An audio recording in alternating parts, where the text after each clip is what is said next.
el momento de que todos los docentes empecemos a mirar qué es lo que nos gusta, qué es lo que nos sirve y qué es lo que nos funciona de las herramientas de inteligencia artificial, que son múltiples y tienen diferentes funcionalidades, pero un docente polivalente que por un lado tiene conocimientos, tiene capacidad para la práctica. Eso depende ya del interés también de la personal.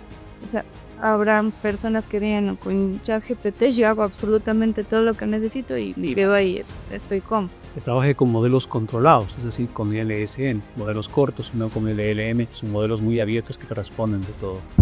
Es interesante y creo que de alguna manera garantiza cierto control, como es un modelo controlado, cierto control de que información sobre la que actúa es sobre lo que yo como creador de ese GPT o de esa gema, como se le conozca a estos bots, tenga la respuesta. Muchas veces la queja frecuente de un docente es que los estudiantes ya no leen bien estudiantes. Nosotros también tenemos que dar el ejemplo manteniendo la formación continua, no solo en lo técnico, en lo especializante, sino también en estas competencias que nos ayudan a potenciar la educación. Es necesario que el profesor esté atento.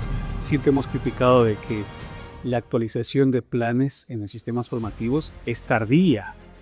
Por años se mantienen los mismos y los mismos. Creo que es un momento, reflexionando aquí, no soy quien, pero escuchando lo que tú dices, lo que es importante ya comenzar en esa tarea emprendedora que no la habíamos hecho y que siempre pasaba de plan a plan con una actualización guía. Hola, soy Hernán Yaguana y te doy la bienvenida a un nuevo episodio de iFEX Lab Podcast. Hoy nos acompaña Marisa Arévalo Carrera, profesional de Ciencias de la Salud. Su experiencia y responsabilidades que ha desempeñado la ponen justo en el punto donde la formación, la práctica clínica y la decisión responsable se encuentran. Su voz es clave para esta entrevista porque no habla de la IA desde la teoría, sino desde el aula, el internado y la realidad del cuidado. En este episodio conversamos sobre cómo la inteligencia artificial ya se está usando en la formación de futuros profesionales de la salud, qué experiencias están funcionando, qué riesgos aparecen cuando la tecnología se vuelve cotidiana y qué satisfacciones trae cuando se aplica con criterio. También hablamos de modelos de IA, de simuladores y recursos digitales y de un cambio profundo en el rol docente. Hoy el profesor no solo debe dominar su disciplina, sino también crear insumos como videos, guías, prácticas simuladas y entornos de aprendizaje que integren tecnología sin perder la humanidad, la ética y la seguridad del paciente. Estamos en un nuevo episodio de iFEX Lab Podcast y hoy tenemos un programa especial. Nos acompaña Marisa Arévalo Carrera. Ella es profesional del área de Ciencias de la Salud de la Universidad Técnica Particular de Loja. Es miembro del Comité de Ética y coordinadora del Internado Rotativo del Tren. Y Marisa, mucho gusto. Sabemos que tú también estás trabajando con inteligencia artificial y a tu alrededor también se están haciendo muchas cosas similares a de Ciencias de la Salud. De cajón, ¿cómo está llegando la IA o cómo llegó ya la IA y qué se está haciendo en la salud? Muchas gracias, me da mucho gusto estar en este programa, gracias por la invitación. En el ámbito de enfermería y de ciencias de la salud, la inteligencia artificial ha llegado desde diferentes ramas, desde diferentes aspectos y está ayudando a avanzar progresivamente a solucionar algunos problemas. En mi campo específico, que es la enfermería y la educación, estamos haciendo que la educación sea más personalizada, estamos generando recursos educativos de forma más rápida, de forma más específica para cada nivel del estudiante. Y también en enfermería nos está sirviendo para solucionar problemas logísticos que antes nos tomaban muchísimo tiempo en horas administrativas para que el profesional se empiece a dedicar un poco más a la atención directa del paciente. Igual tenemos en medicina, en fisioterapia, otros avances potenciados por la inteligencia artificial que nos ayudan a reducir tiempos en diagnósticos, a hacer planes de tratamiento, planes de cuidado, planes de intervención mucho más rápido, más personalizados, lo que deja un poco más de disponibilidad de tiempo para el profesional para encargarse de la atención interpersonal con el paciente. Entonces tenemos una amplia gama de herramientas y de posibilidades que nos está ofreciendo la inteligencia artificial actualmente. Hablaste de educación personalizada. ¿Cómo la están efectuando? Bueno, como sabemos, tenemos estudiantes en diferentes niveles, están los de los primeros ciclos, los de los ciclos intermedios y de los avanzados. Entonces, en el modelo educativo que manejamos, al menos lo manejamos en la carrera de enfermería, tratamos de situar al estudiante en un nivel de la taxonomía de Bloom o de la taxonomía de Solo, y según eso podemos adaptar los recursos que generamos para que sean accesibles y comprensibles para el estudiante. Entonces, por ejemplo, si tengo un estudiante que tiene que empezar a conocer conceptos, a enumerar o a hacer relaciones iniciales, tengo que adaptar el contenido para que sea propicio para que el estudiante pueda desarrollar esas habilidades. Si yo le presento a un estudiante un contenido muy denso, muy complejo, tal vez este proceso se complique un poco, y para eso nos está sirviendo la inteligencia artificial, para adaptar el nivel de complejidad de mis recursos a mi estudiante. ¿Es fácil hacerlo o es complicado? ¿Qué requiere? Yo creo que requiere un poco de práctica, de curiosidad y paciencia del docente, porque es analizar el cliente o el mercado que tengo, que son mis estudiantes, para ver qué es lo que requieren y cómo lo planteo. Yo no puedo llevarle ahora a un estudiante universitario una lámina llena de texto y estar yo habla y habla toda la clase, sino que tengo que hacerlo interactivo. Entonces la inteligencia artificial me permite generar imágenes, generar audio, generar video, que hace que la experiencia educativa para el estudiante sea mucho más inmersiva y capte su atención. Ya después de 2 minutos de hablar ya no me está poniendo atención.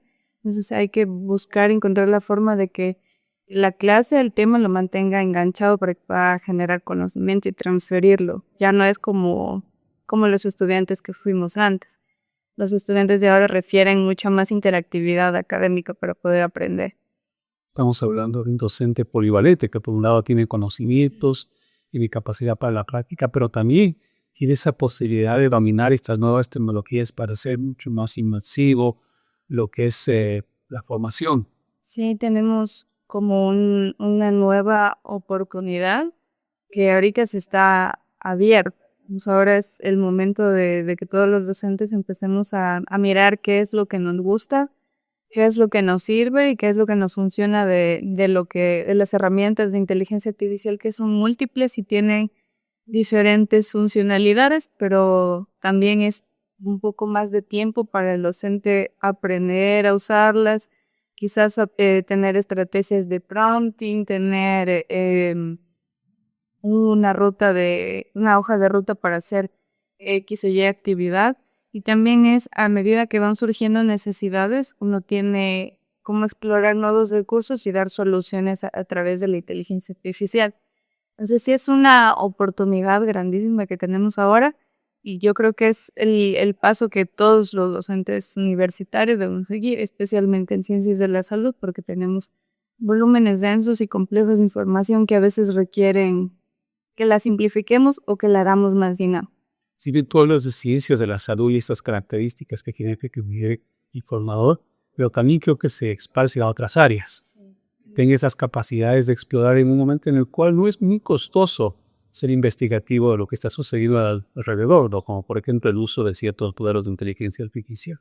¿Crees que todos están en esa capacidad o hay un grupo que sí, otro que se resiste, otro que tibiamente lo está haciendo? ¿Cómo lo miras tú? Yo creo que la inteligencia artificial, al igual que todos los avances tecnológicos, tiene una curva de aprendizaje.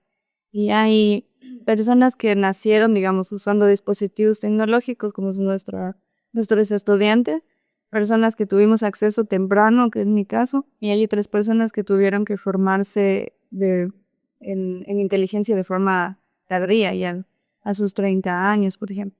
Entonces, dependiendo del interés que uno tenga en esa tecnología, la curva de aprendizaje es más larga, más corta. Pero yo creo que todos están en capacidad de subirse al tren de la innovación y del avance tecnológico. Solo que no va a ser los tiempos iguales para todos, igual que nuestros estudiantes. Vamos a tener personas que tal vez, como fue mi caso, me dio curiosidad de iniciar con un modelo de inteligencia artificial y empecé a seguir páginas, por ejemplo, que presentan innovaciones tecnológicas y empecé a ver más cosas. Entonces, como me interesaba, seguí aprendiendo, incluso entre algunos cursos, y eso depende ya del interés también de la personal. O sea, habrán personas que digan, "No, con ChatGPT yo hago absolutamente todo lo que necesito y veo ahí, estoy cómodo".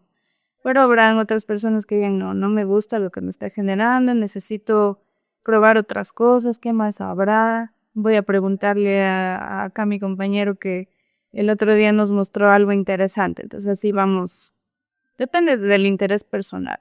Docencia también ahora tenemos que tener competencias tecnológicas porque no podemos dejar que el estudiante sepa manejar mejor la tecnología que nosotros. Uno, porque el estudiante a veces no tiene la madurez para usarla de forma adecuada, y otro, porque nosotros debemos ser los que les enseñemos de forma ética de usar la inteligencia artificial y la tecnología, para poder guiar un proceso sano, digamos, que no haya el riesgo de que el estudiante se vuelva totalmente dependiente de la inteligencia artificial. Y esto requiere, como tú ya lo manifestaste, una decisión propia, es autoformación, porque con la velocidad que aparecen los modelos es imposible esperar que la institución donde trabajo me dé cada cierto tiempo una formación. Esto ya no tiene esas características anteriores, cada cierta periodicidad, semestral, trimestral, teníamos una formación. Ahora hay que hacerlo permanentemente. Sí, también es la autoformación, tenemos que volvernos autodidactas. Muchas veces la queja frecuente de un docente es que los estudiantes ya no leen, ya no estudian. Entonces, nosotros también tenemos que dar el ejemplo manteniendo la formación continua, no solo en lo técnico y en lo especializante, sino también en estas competencias que nos ayudan a potenciar la educación. Le ofrecemos al estudiante y a nuestros empleados, sería en la universidad, una experiencia educativa progresivamente más elevada, según lo que vayamos aplicando y aprendiendo, porque nunca dejamos de aprender y todos los días salen modelos nuevos y agentes nuevos. Así es. Ya me quedo directamente lo que es la inteligencia artificial en tu campo. ¿Cuál es el valor añadido más importante que se está dando? Bueno, hay diferentes herramientas que se pueden utilizar, pero en algunas de las cosas que más me han llamado la atención y las que más he probado, he entrado en esta curva de aprendizaje. Por ejemplo, tuve un proyecto con un grupo de estudiantes que asistían a comunidad y es un poco complicado a veces solucionar problemáticas de forma remota con estos pacientes. Entonces lo que hice fue diseñar un chatbot entrenado con inteligencia entrenado con información también específica para que sea un asesor de salud culturalmente adoptado, que pueda responder en español y en quichua y que tiene una base de información que permite que el usuario haga preguntas y reciba una retroalimentación basada en evidencia, no algo que encuentre en una red social o algo que encuentre en un foro, sino algo basado en un banco de información que le proporcioné. Y en caso de no tener la información, el chatbot estaba entrenado para derivar a uno de los integrantes del proyecto, que eran estudiantes o docentes. Entonces, a través de esa derivación se hacía una videollamada para activarte la enfermería y que el paciente pueda resolver sus dudas de forma profesional y no esté desinformado.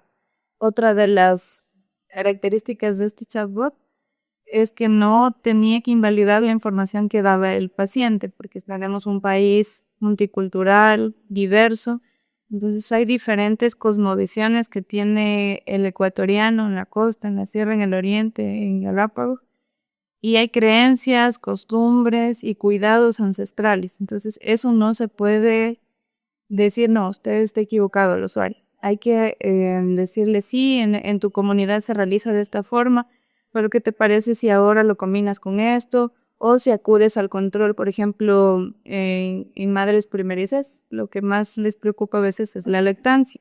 Y hay algunas prácticas culturales que son buenas y otras que no son tan buenas. Entonces, en el momento que el modelo le dice a la paciente, no hagas eso, perdemos el vínculo que se está generando. Entonces, más bien adopta un lenguaje de empatía y de transferir a un profesional para que le brinde la educación de forma verbal que necesita para solucionar ese problema. Una cosa muy común es que se le dé agua de anís a un bebé menor de 6 meses, que puede ser peligroso. Entonces hay costumbres, puede que a algunos bebés no les pase nada, puede que a otros bebés les dé una enterocolitis necrosante, que puede ser muy grave. Entonces no hay que arriesgarse a que el paciente maneje información errónea, pero tampoco podemos decir que todo lo que me está diciendo el paciente está mal.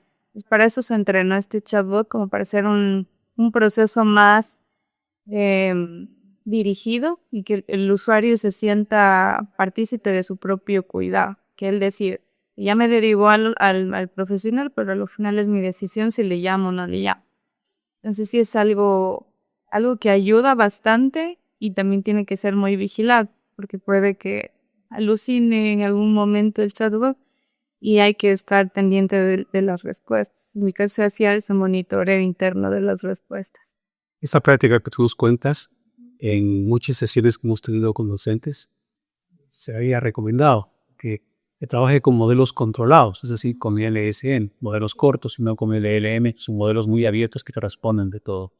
Es interesante y creo que de alguna manera garantiza cierto control, como decimos, modelo controlado, cierto control de que la información sobre la que actúa es sobre lo que yo, como creador de ese GPI o de esa gema, como se le conozca a estos bots, tenga la respuesta. Entonces creo que por ahí es una pista muy interesante para muchos, de verdad, lo que tú nos acabas de mencionar. Sí, definitivamente es más,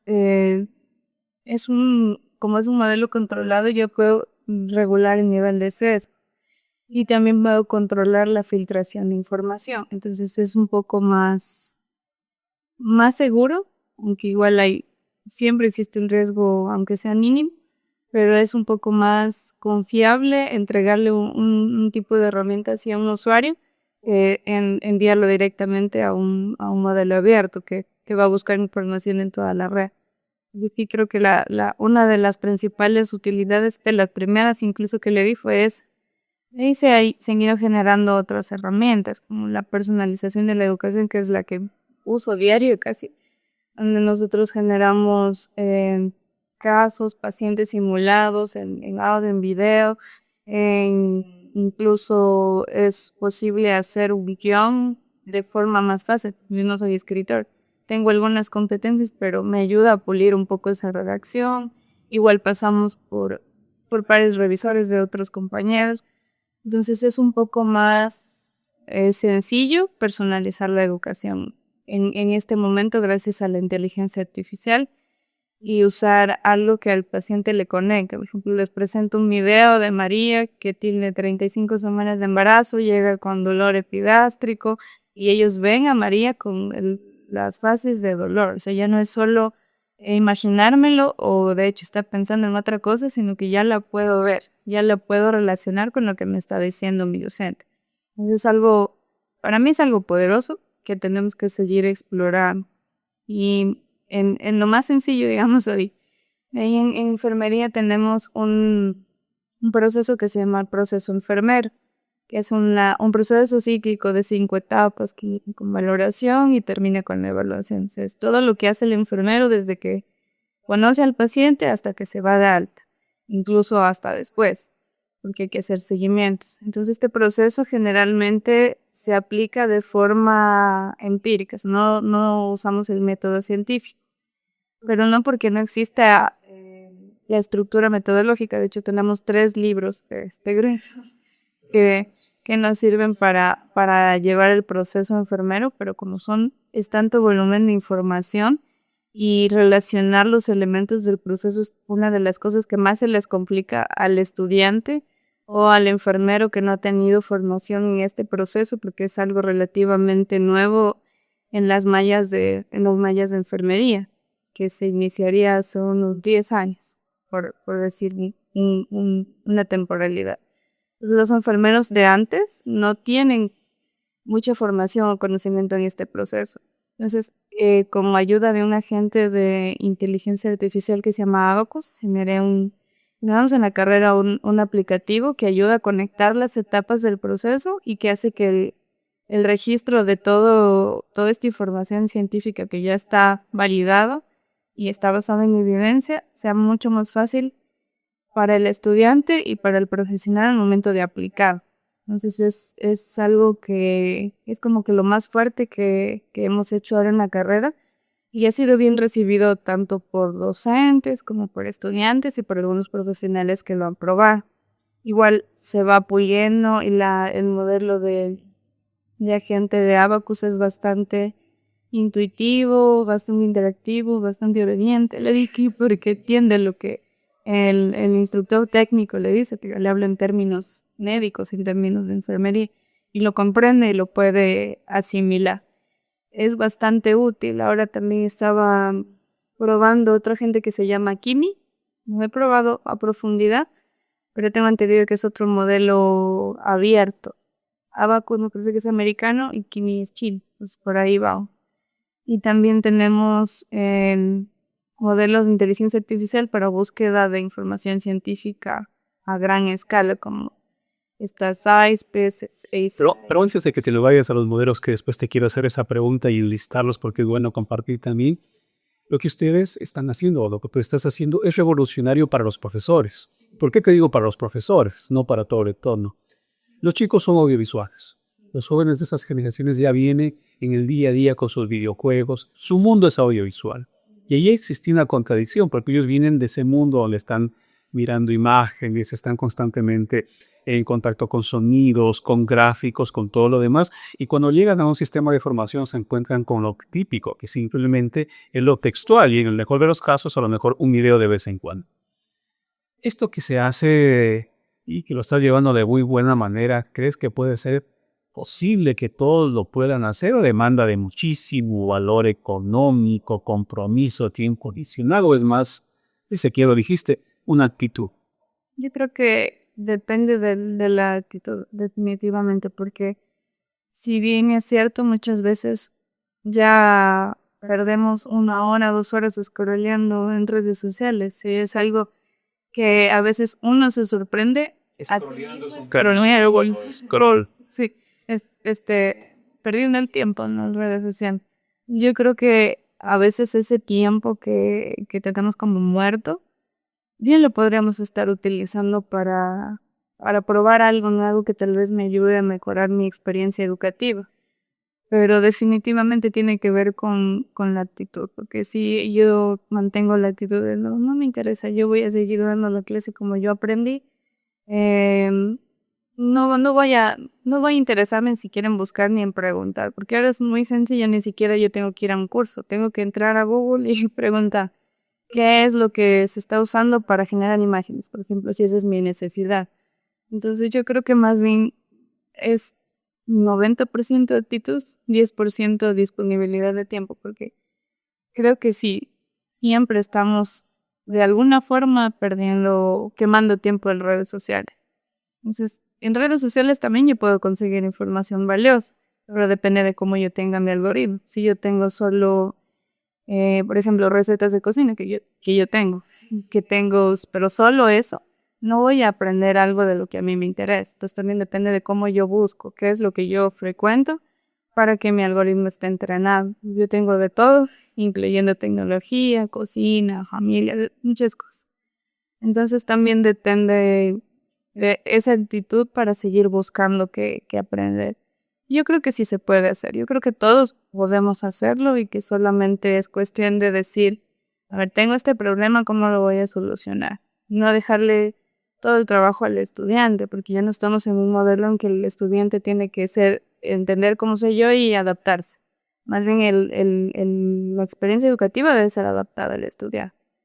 Entonces, ese creo que es el principal cambio de chip que tenemos que hacer, que yo creo que ya nos están empujando a hacerlo por las cuestiones de satisfacción del estudiante. Si yo tengo un estudiante aburrido, no voy a tener un estudiante satisfecho, es muy complicado. conseguir eso. Tal vez yo le caiga bien al estudiante, pero tal vez no esté aprendiendo. Entonces eso es lo que tenemos que buscar, ese cambio. Si este tema te está dando ideas e inquietudes, déjame hacer una pausa breve y muy concreta. Esto que estás escuchando no se queda en teoría. En iFEX Lab convertimos la inteligencia artificial en resultados visibles y medibles para marcas, instituciones y proyectos personales. Hacemos publicidad con IA y producción audiovisual con IA. Guiones, piezas para redes, reels, anuncios, videos cortos, voces sintéticas, prompts de imagen y video, y también el diseño completo de campañas para que no publiques por publicar, sino con intención, coherencia y una estética reconocible. En iFEX Lab también construimos diversidad de recursos para educación, atención al cliente y bienestar.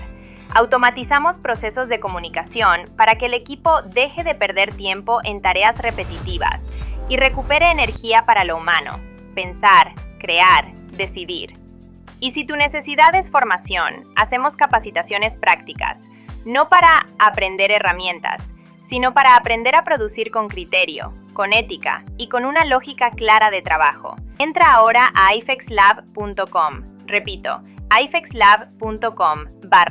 Ahí verás nuestros servicios y podrás contactarnos para diseñar contigo una solución real, a tu medida, sin humo y con dirección.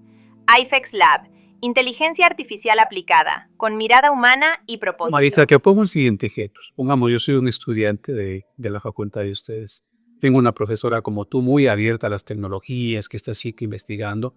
Luego tengo otro profesor, porque en el ciclo uno cursa varias asignaturas. Tengo otro profesor que tibiamente da espacio para poder utilizar la IA de vez en cuando.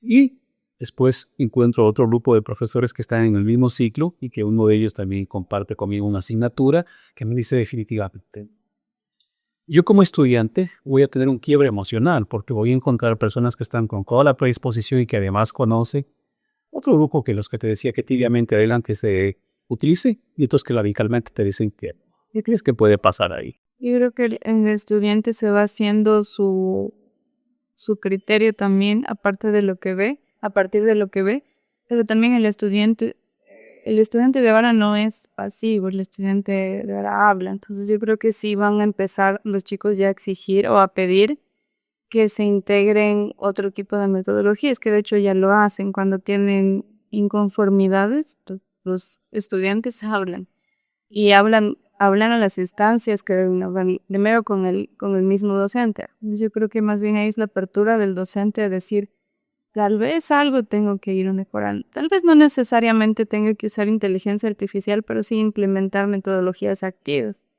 que a la final ayudan al estudiante a tener mejores experiencias.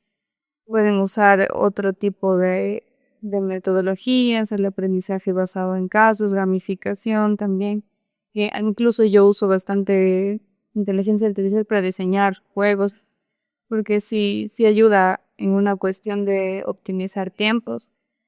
Pero creo que hay la forma de ver qué recursos. Si yo definitivamente no quiero usar inteligencia artificial, lo haré de otras formas, pero tengo que generar un recurso más llamativo para el estudiante. Incluso ya me parece que es un indicador de calidad de la educación ahora tener metodologías activas en las materias. Ya no es algo opcional. Metodologías activas y también la tecnología. Ahora los centros de regulación de la educación lo van a exigir. Sí, ya es algo que poco a poco el modelo educativo va evolucionando y nos va empujando a hacer estas transformaciones. Y el que no quiere, en realidad, va a empezar a sentir la presión del entorno, inclusive de los estudiantes. Y no es que un docente sea malo por no usar inteligencia artificial, sino que tiene que buscar la forma. Si no quiere usar inteligencia artificial también es válido, pero tienen que buscar la forma de llegar al estudiante de forma que no lo pierda. Que el estudiante 2 minutos después de escuchar hablar a alguien ya está. Y que está también a la par con los medios por los cuales se está caminando según una época. Y de ahora tienen un sinnúmero de posibilidades. Es necesario que el profesor esté atento. Siempre hemos criticado de que la actualización de planes en los sistemas formativos es tardía. Por años se mantienen los mismos y los mismos. Creo que es un momento, reflexionando aquí, no soy quien, pero escuchando lo que tú dices, lo que es importante ya comenzar en esa tarea emprendedora que no la habíamos hecho y que siempre pasaba de plan a plan con una actualización guía.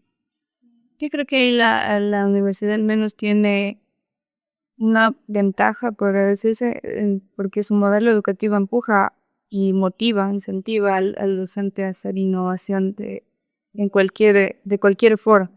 Y yo creo que eso ayuda también para que uno aprenda y no vaya avanzando, porque los cursos de formación son cada cierto tiempo, pero uno va adquiriendo competencias progresivamente. Igual la autoformación creo que es indispensable porque no siempre vamos a tener el tiempo por esperar a que nos formen si ya hay avances casi que cada semana. Eso no podemos quedarnos rezagados de todo lo que está saliendo que nos puede ayudar. Ahora sí, Marisa, con tu gratuidad, hablemos de las herramientas que utilizas. Ese arsenal que sabemos que no es una sola, porque en algún momento conversábamos fuera de esta entrevista de que no te casaste solamente con el GPT, que parece que es una palabra tan común y se ha vuelto ya de nuestro día a día, pero hay otras alternativas. Cuéntanos qué utilizas, qué uso les das y algunos resultados que ellas ya ha podido observar. Como existe tantos modelos, hay un abanico grande de opciones. Hay IAs para todos los objetivos que nos podamos plantear. Por ejemplo, como inteligencias generativas, me inicié con ChatGPT porque era lo más conocido, como que lo que tenía mejor marketing en el inicio. Inicié con eso como en 2023. Entonces probé ChatGPT. De hecho, el director de mi carrera fue el que me enseñó un poco de inteligencia artificial. Y a partir de ahí empezamos a hacer pruebas, probar una cosa, probar otra cosa. Yo no me casé con ChatGPT porque ChatGPT tiene el sesgo de darle siempre la razón al instructor, al humano. Entonces ese sesgo es potencialmente peligroso, sobre todo en ciencias de la salud, porque puede haber un sesgo en la base de datos de ChatGPT que esté perpetuándose y termine haciendo daño a un paciente. Por ejemplo, si un paciente dice, ¿verdad que el dolor de cabeza, el dolor de oído y el que me moleste la luz es cáncer? Entonces ChatGPT dice, sí, efectivamente, esos pueden ser síntomas de cáncer. Y el paciente se somatiza esa idea y es lo que se llama la cibercondría. O sea, yo busco en una inteligencia artificial o en redes sociales o en Google los síntomas de una enfermedad y ya, automáticamente ya la tengo en mi mente. O se predispone también. Se predispone, incluso puede llegar a presentar síntomas reales de enfermedades que tal vez no tenga. Y eso se llama ahora, eso es un fenómeno nuevo que se llama cibercondría. Eso es algo interesante. Por eso no recomiendo ChatGPT en ciencias de la salud.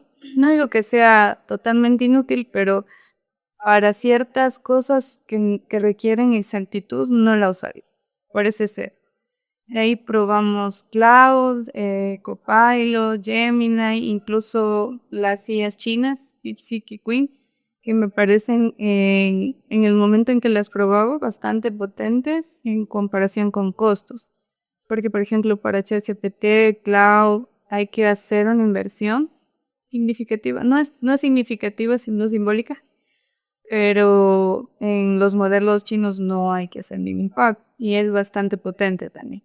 El problema de las inteligencias artificiales chinas es el lenguaje. Porque están en chino.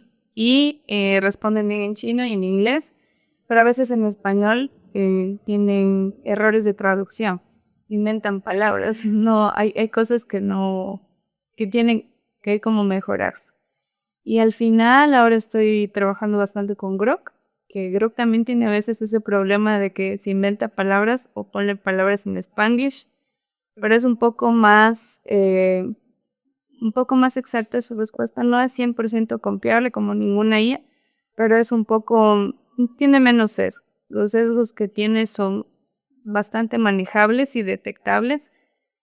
Para mí ahora, si yo tengo un caso clínico, también sirve muchísimo que tenga la función de chat temporal o privado, porque no se va a guardar esa información en el modelo, que también lo tiene Queen. Eso me sirve para yo poder manejar información sin violar la sensibilidad de los datos. Hay casos que están publicados, que han sido estudiados, que están incluso anonimizados, se cambió el nombre y todo. Pero hay otros casos que son, por ejemplo, legales, donde viene nombre, apellido, número de cédula, hasta dirección. Entonces esos datos es importante no dejar que se vayan a la nube, no dejar que se publiquen, porque son datos de una persona. Igual con los datos que nosotros obtenemos de nuestros pacientes reales, tampoco es bueno que los estemos proporcionando a la inteligencia artificial. Siempre les digo a los chicos, si me van a poner un caso, no me pongan un nombre, pónganme un apodo. Por ejemplo, manzana verde o flor celeste, lo que quieran, pero que no sea un nombre identificable. Así sea falso, pero no pongan nombre. Eso ayuda a que los chicos vayan entendiendo la importancia de la información del paciente que no puede ser divulgada. Igual, si colocamos uno junto, tiene que estar la carita del paciente blureada, porque no podemos divulgar esa información. Así no se vaya a publicar, hay que hacer que el estudiante vaya entendiendo la sensibilidad de la información. Entonces, ahí en ese caso de los chats temporales, ayuda a que no se vaya esa información, incluso la información propia. Y esa es una de las ventajas de Grok. Pero ChatGPT también lo tiene, pero igual, por el sesgo no se recomienda. Entonces, Grok, Queen son como que de las que más he utilizado por esa funcionalidad, porque siempre uno maneja datos sensibles y no es bueno que se disperse. De ahí, Cuando te escuchamos parece que solamente trataran de tu área, lo que es la parte de la redacción, pero entiendo que ellos van también a generar videos o ejemplar imágenes, ¿verdad? sí, de ahí, todos estos modelos también generan imagen, pero hay unos modelos específicos que yo he usado para generar imágenes y videos, como el estudio de Google de IA. Hay uno que se llama Imagen FX, otro que se llama Whisk, Video FX, que son como, a mí me gusta bastante porque son bastante específicos y botan varias opciones. Y como no consumen, no se demoran tanto, yo considero que no consumen tanta energía como ChatGPT, por ejemplo, que sí está ahí trabajando una imagen bastante tiempo. Entonces, como son modelos específicos para generar este tipo de recursos, creo que son un poco más sostenibles. Además que son experimentales. La base que tú acabas de mencionar de Google es una experimental que está disponible. Sobre tipo gratuito. Sí. También Kimi, la que mencioné al inicio, que es un agente, tiene un montón de agentes, es como un enjambre de agentes, pero también tiene funcionalidad para crear imágenes y videos, también lo hace bastante bien. Igual hay ciertos problemitas en la parte de cuando yo quiero que el personaje hable, ahí tal vez hay problemas porque es chino. Entonces ellos tienen mayor fluidez en la lengua china. En español hay como que cambio de palabras y todo, pero creo que es una cuestión de pronunciar también. Grok también me produce imágenes, también me produce videos cortos, entonces hay bastante de dónde probar y ver que me funciona. También es importante tener un prompt potente para no estar gastando recursos, porque indudablemente cada que nosotros hacemos una entrada en una inteligencia artificial estamos consumiendo recursos. Entonces también el prompt me ayuda a reducir ese nivel de gasto. Vamos puliendo el tipo de prompts que usamos para reducir el número de entradas que hacen para un tema específico. Si yo resuelvo una necesidad con 2 entradas, perfecto. Si ya me pasé a 10, tal vez ya tengan que revisar el prompt inicial. Eso por la parte de generar imágenes, videos, y también he usado mucho Eleven Labs para generar audio. Es algo que uso, por ejemplo, en psiquiatría. Yo tengo el video del paciente, digamos un paciente con un brote psicótico por consumo de sustancia. Entonces el paciente está así, echando cosas alrededor que no existen, y la fascia del paciente es específica, y este paciente le envía un audio al enfermero. El audio lo generó con Eleven Labs. La mamá del paciente o el primo del paciente lo encuentra y le manda un audio al enfermero. Este audio lo generó con Eleven Labs y me permite modificar la tensión, la intención, el género, la edad, todo de la voz que quiero presentarle al estudiante. Entonces ha sido un ciclo de prueba-error, pero creo que los resultados que tuvimos fueron buenos, los estudiantes estuvieron satisfechos con los recursos y porque tienen como que una sensación más inmersiva. O sea, es decir, a mí un paciente me puede enviar un audio de esta Hall. Es algo más realista en el contexto en el que estamos. Sin reglas, la IA acelera, pero también distorsiona. Enfoque centrado en lo humano, políticas claras y cuidado con riesgos. ¿Cómo se evalúa sin perder el esfuerzo cognitivo del estudiante? La IA magnifica la buena pedagogía. Te escucho, Marisa, lo que tú acabas de comentar y comparo lo que dices con los profesionales formadores en ciencias de la salud de años atrás y veo las competencias que hoy en día tiene que mantener alguien que está al frente de un equipo de estudiantes que los está formando. Es totalmente cambiante. Es como una nueva faceta. El formador ahora en ciencias de la salud tiene que tener esas características, que no son solo ya pensar en lo tradicional propio de la disciplina, de la ciencia en este caso, sino que en otros habitamentos adicionales. Y eso nos cambia, creo que la idea por completo. Y como lo dije anteriormente, si bien estamos hablando de ciencias de la salud, creo que va para todas las áreas. Sí, y definitivamente podemos un cambio estructural en la educación y también aparte de tener competencias técnicas, científicas, también tenemos que tener competencias tecnológicas y no técnicas. Hay uno de los componentes que ahora está cobrando más fuerza es cómo el estudiante se puede llegar a relacionar con un paciente ya en el escenario real. Y a veces es como que enfrentamos la situación en el hospital, por ejemplo, un paciente entra en el PARI, un código azul. El estudiante se paraliza.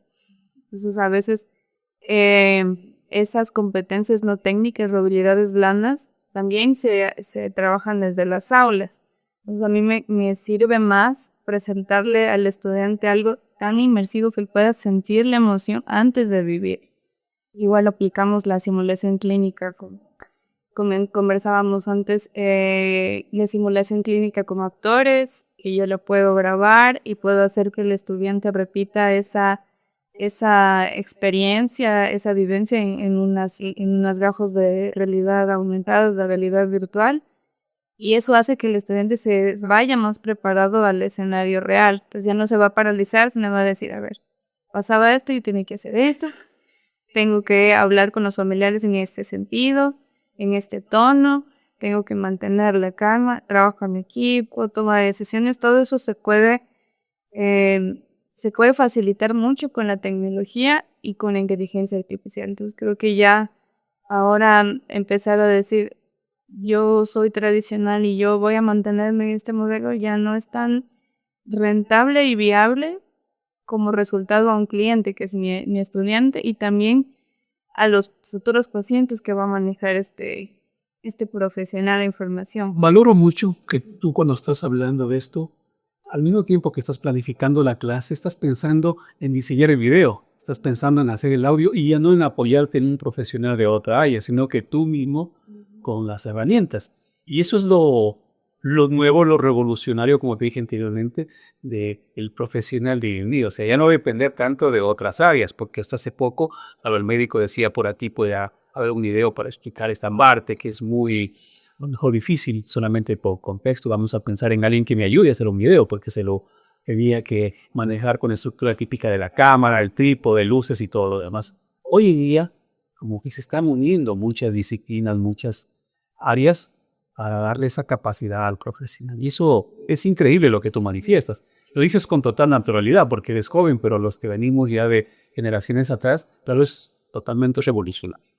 Yo creo que es una cuestión de... Yo no puedo disponer tanto del tiempo de otras personas. Por ejemplo, en la universidad tenemos equipos que se encargan de generar videos, de grabar, pero el volumen de trabajo a veces es grande. Más bien es buscar la independencia del docente. Yo siempre me dicen, pide ayuda. porque a veces uno se carga de muchas cosas, pero creo que si esperamos mucho, tal vez las innovaciones que yo quiero implementar las esté implementando el próximo año.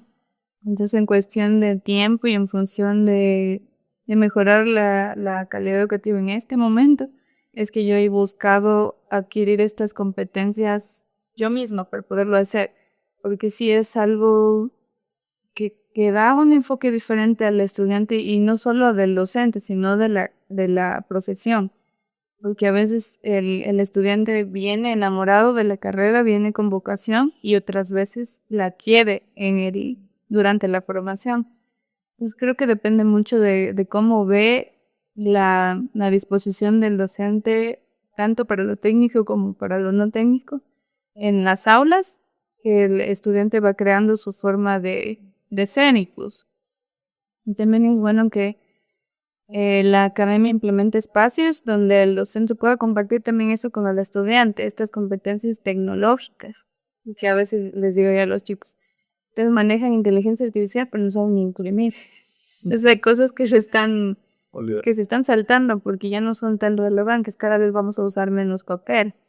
Entonces sí es algo interesante, no lo había visto así, pero sí es cierto, antes se utilizaban o se apoyaban el docente en varios profesionales para conseguir un resultado.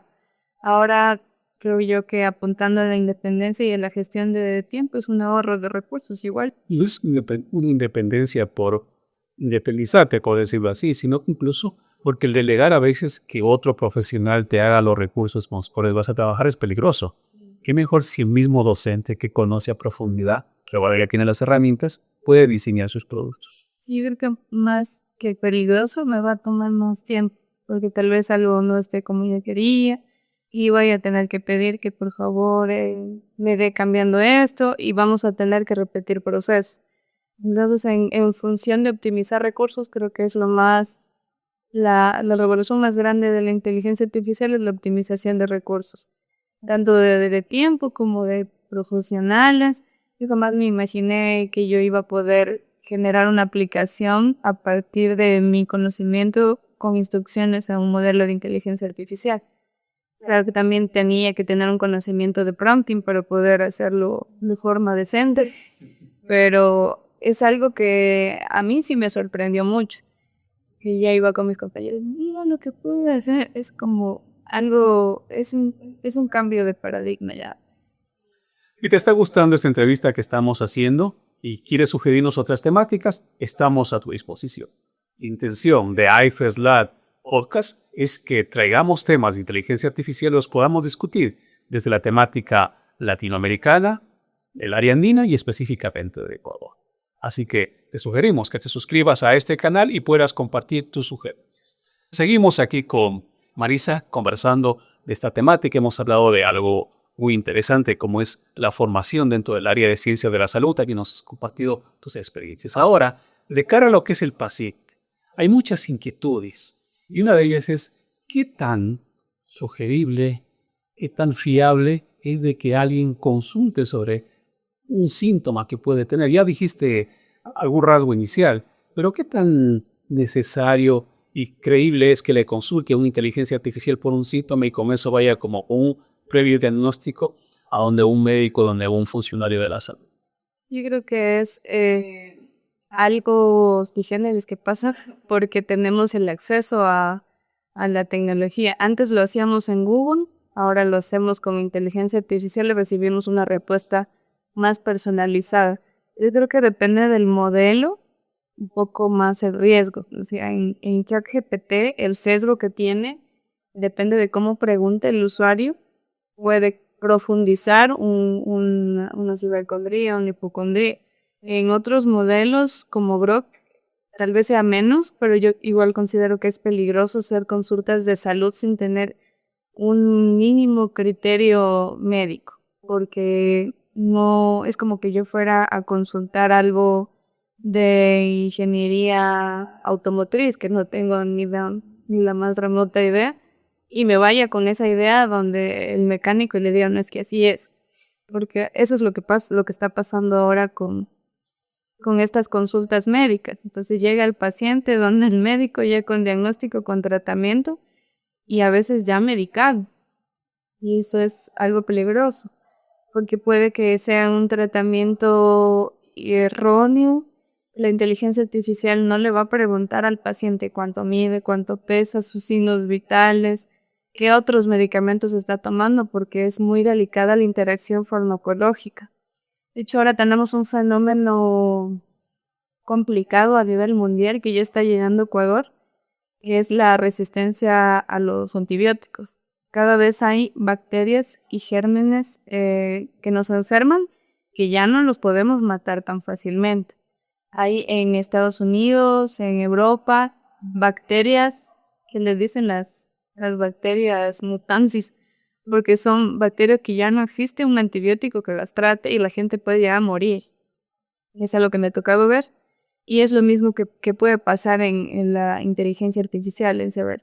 Tiene síntomas de una amigdalitis bacteriana, pero el modelo no va a verle la garganta al paciente, a ver si en realidad hay pus en sus amígdalas. Solo por los síntomas le va a decir, creo que tienes esto, le podrías tomar eso. Incluso la inteligencia artificial suele decir, debes consultar a tu médico.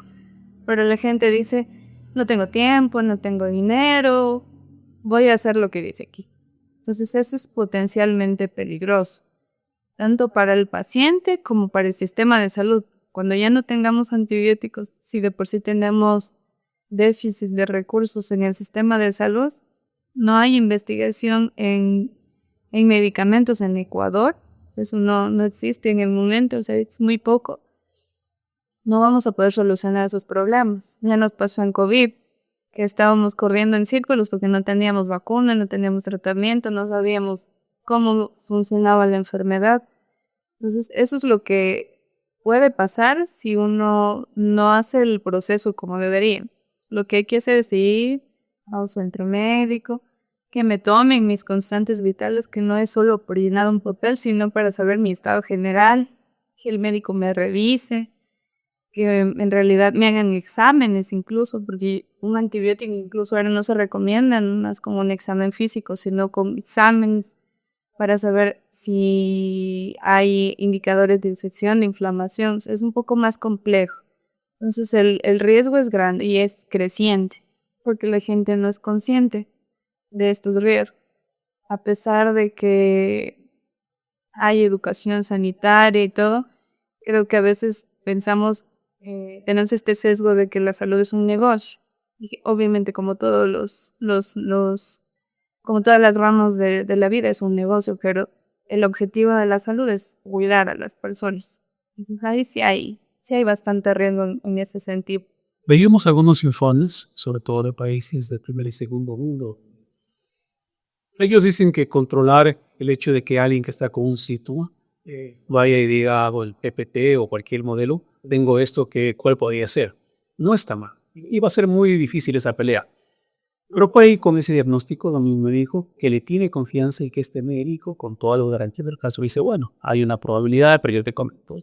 La confianza, sobre todo, va a ser como ese valor agregado que el profesional de la salud lo va a dar, pero para tener la confianza se requiere tiempo. Porque si en 10 minutos solamente te puedo hacer el chequeo de los signos vitales, va a ser muy difícil. Necesitamos tiempo, que creo que ahí sigue el interrogante. ¿Qué vamos a hacer con estas necesidades, con estos intermediarios entre la enfermedad y lo que posiblemente me dicen?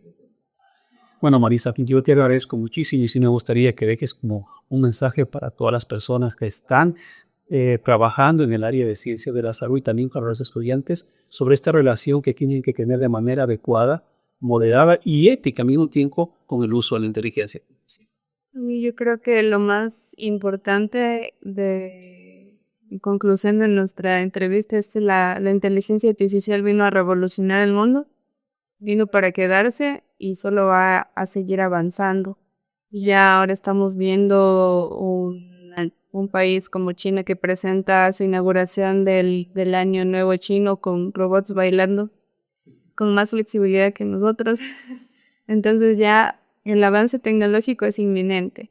Lo que sí toda gran herramienta requiere una gran responsabilidad también. A veces estamos tentados a la facilidad de pedir, copiar, pegar, enviar. Y eso es el proceso, lo que es el proceso antiético de forma personal, tanto estudiantes como docentes, como personas no relacionadas a la academia, saber que todo lo que me da la inteligencia artificial debe ser verificado. Bueno, decía del médico, si yo tengo ya un nivel de competencia de cómo preguntarle algo a la inteligencia artificial, tal vez la respuesta sea mejor, pero yo tengo que verificar, sobre todo en términos de administración de fármacos, que es algo muy delicado. Entonces, si yo ya sé que puedo tener lo que me dice la inteligencia artificial, y más lo verificar con alguien que sepa y que yo le tenga confianza, y también porque es verdad que el cansancio, el agotamiento puede reducir el criterio en función del cansancio, del burnout que está creciendo cada día. Entonces creo que también el estudiante ya está haciendo conciencia de que la inteligencia artificial es una herramienta que potencia el aprendizaje, más no que me va a facilitar me va a hacer las tareas, porque ese es el sesgo que tienen algunos jóvenes. Pues, poco a poco creo que también con el acompañamiento de la docencia, este sesgo va disminuyendo, también con las estrategias que usa el docente para disminuir el nivel de copia y pegue, y que el docente sepa cómo funciona para poderla detectar y para poder corregir estas conductas antes de que el estudiante se llegue a graduar de la mano de ChatGPT. Nuevamente, muchas gracias. Ha sido algo muy interesante esta conversación.